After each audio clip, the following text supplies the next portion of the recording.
daster putih.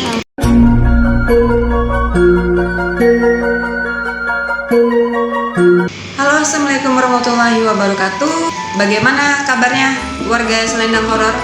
Hari ini aku mau cerita kelanjutan part 2-nya dari yang udah aku ceritain di part 1-nya ya. Masih di tahun 2018 ya. Jadi tahun 2018 itu ada RSUD tua di Medan, bangunan Belanda.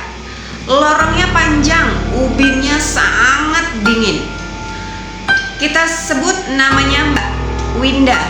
Nah, jadi Mbak Winda ini dia seorang perawat yang baru aja datang di rumah sakit itu sekitar 6 bulanan. Hari ini Mbak Winda jaga malam pertama sendirian di IGD plus ruang rawat inap ada di lantai 2. Sebelum pulang, aturan 1 di RS itu jangan ke gudang belakang sendirian. Kalau dengar orang manggil nama kamu 3 kali, jangan dijawab. Jam 3 pagi, jangan lihat ke jendela lorong. Terus Mbak Winda ini ketawa guys. Ah, masa sih Bu? Katanya. Tapi semua seniornya mukanya serius. Mbak Winda ini ya, yang baru datang ke rumah sakit itu baru sekitar 6 bulanan, dia kayak nggak percaya guys, masa iya ada kejadian yang seperti ini gitu kan. Nah, terus baru aja 1 jam jaga tuh Mbak Windanya, ada yang dorong pintu. Ibu-ibu umur 40 tahun, daster putih, gendong bayi diselimutin. Wajahnya pucat banget guys. Saya panas badannya. Terus Mbak Winda ini cek guys, bayinya dingin, gak ada nadi.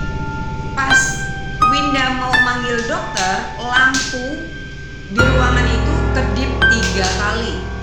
Pas nyala lagi, kursinya tuh kosong, tinggal selimut tusuk dan bau anyir. Satpam Pak Udin datang, gak ada yang masuk CCTV. Nah, katanya Pak Udin ceritalah, katanya 15 tahun yang lalu ada ibu-ibu melahirkan di toilet RS ini, bayinya meninggal. Setiap malam Jumat dia nyari anaknya.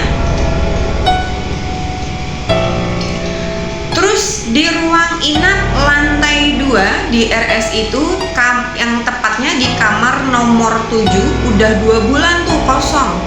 Katanya sih bekas pasien yang pergi pas operasi. Jam 10 malam, monitor nurse stasiun bunyi kamar nomor 7. Tombol panggil dipencet. Winda ke atas, lorong itu gelap, lampunya mati. Di depan kamar nomor 7 ada kursi roda kosong, tapi rodanya itu basah guys. Jejak air menuju ke dalam kamar. Winda buka pintu pelan-pelan. Di dalam, tirai goyang sendiri. Di meja ada sisir dan darah kering. Tiba-tiba dari belakang Winda ada yang manggil, Winda, Winda, Winda. Suara perempuan. Winda langsung turun dan nengok. Gak ada apa-apa di belakang. Terus di oksigen di EGD itu habis guys. Harus mengambil di gudang belakang, nyambung sama kamar jenazah lama. Winda ajak Pak Udin karena Winda nggak berani untuk masuk ke ruangan itu. Kan Mandy, isang piping to aji na? Takut. Kata Pak Udin ini, gudang gelap, baunya formalin dan kapur barus. Tengah cari tabung dari pojokan. Nah, suara lonceng kecil dulu dipakai di jempol mayat. Sari senterin dong, di meja otopsi ada sesuatu duduk, kepalanya miring 90 derajat. Dari disorotin, di meja otopsi itu ada sesuatu yang duduk, dia senyum dengan giginya hitam. Pak Udin langsung tarik Winda. Udah, jangan ditengok. Katanya Pak Udin. Pas lari keluar, pintu gudang ketutup sendiri tuh. Suara pintunya. Terus si Winda jam 2 ngantuklah dia karena shift malam ya. Jadi terasa ngantuknya itu terasa banget gitu guys. Si Winda ini mau ke pantry. Di ujung lorong ada lift tuh, pintunya kebuka. Di dalam ada 3 kursi roda. Isinya orang pakai baju pasien. Infus masih nancep, tapi wajahnya nggak ada kosong.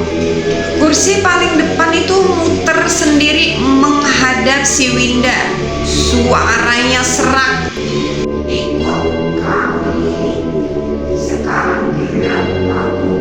Katanya, Winda baca doa sebisa yang dia bisa, doa-doanya. Terus larilah ke musola kecil di ujung pintu. Dari luar kedengeran tuh suara roda berhenti pas di depan pintu musola. Terus menghilang. Jam 3 lewat, ini jam paling berat. Aturan nomor 3 tuh, jangan lihat ke jendela lorong, aturan di rumah sakit itu. Tapi penasaran si Winda ini, si Winda ngintip lah sedikit ya, karena di halaman belakang kan bawah pohon term besi ada 7 bayangan berdiri melingkar menggendong sesuatu kayak lagi giliran gitu. Nah, di tengah lingkaran itu ada bayi nangis. Tiba-tiba semuanya bayangan itu nengok ke atas, ke jendela tempat Winda ngintip. Bareng-bareng lah itu nengoknya guys ya. Terus si Winda ini terjatuh dia di situ. Ada lampu satu di RS itu kedip semua. Nah, jam 6 pagi shift pagi datang. Si Winda ditemukan pingsan di musola, demam 40 derajat. 2 minggu si Winda ini tidak masuk kerja di RS itu. Pas udah sembuh, si Winda ini resign guys, pindahlah ke RS swasta. Sebelum si Winda ini pergi, dia bertanyalah sama kepala ruangan. Bu, bener ada ya di RS ini? Nah, RS ini tempat orang lahiran dan meninggal. Di sini energinya itu sangat besar. Mereka cuma numpang. Jangan diganggu. Jangan takut, doain aja. Kata kepala RS itu guys. Terus sampai sekarang gudang di belakang RS ini udah diplang triplek ya, dikasih ayat. Tapi satpam ronda masih sering dengar suara-suara bayi nangis dari dalam ruangan itu. Dan ada juga suara lonceng tuh, serta ada suara kursi roda yang lagi didorong. Kedengeran sama Pak Sapam di dalam ruangan itu. Makanya kan di pelang tuh ya, di triplek sama dibacain ayat. Karena petugas di RS itu mereka merasa terganggu dengan adanya suara-suara yang membuat mereka takut dan pada akhirnya resign lah dari rumah sakit ini. Terus kejadian itu tuh sering terjadi pas waktu jam 3 pagi kejadiannya guys. Jadi orang ronda ini kan dia keliling ya, itu sering terdengar suaranya. Bahkan hampir setiap malam itu selalu ada dan tidak pernah absen. Karena Pak Satpam ini udah sering ronda, ya udah, jadi rasa kekuatan ketebalan keimanan dia itu meningkat gitu ya guys. Nah terus Pak Udin ini bilang kalimat terakhir lah, katanya kayak gini, kalau kamu jaga di sini, ingat kamu bukan sendirian.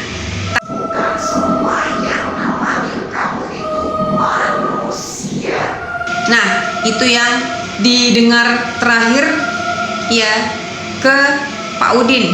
Jadi makhluk itu seperti membisikkan kepada Pak Udin yang menjaga rumah sakit itu. Dia mendengar bisikan itu. Jadi mengingatkan kembali bahwa hal-hal yang seperti ini tidak perlu ditakutkan ya, tapi kita harus tetap sopan menerima ya kenyataan kalau memang mereka itu selalu ada dimanapun tempatnya, mau di rumah sakit, mau di rumah, dimanapun itu mereka selalu ada dan berdampingan dengan kita ya. Nah untuk kalian yang belum subscribe, like, komen, dan share-nya, aku tembus 500 subscriber ini aku bakal penelusuran di mana aja lah, untuk terutama di kotaku dulu ya, di sini ya, di kota Batam. Kalian dari mana aja sekarang komen di bawah. Kalau ada kisah nyata yang perlu aku bawakan di sini, kalian boleh komen ya. Oke guys, see you next time. Assalamualaikum warahmatullahi wabarakatuh. Bye bye.